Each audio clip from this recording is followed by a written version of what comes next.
Anak, ang number one na tinuturo parati sa amin ay ang edukasyon ay ang great equalizer.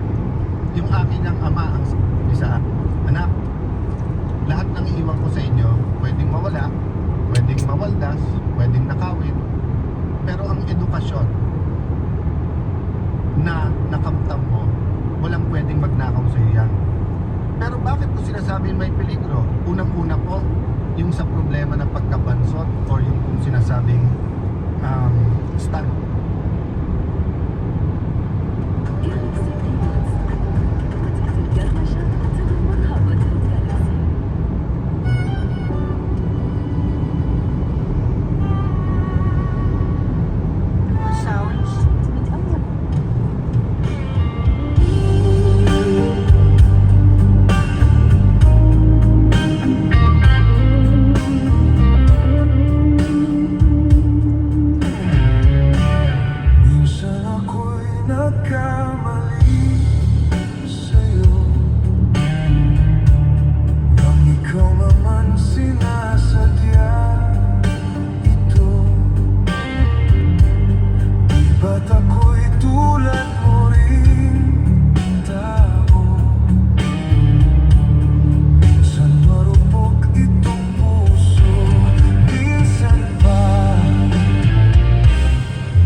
Minsan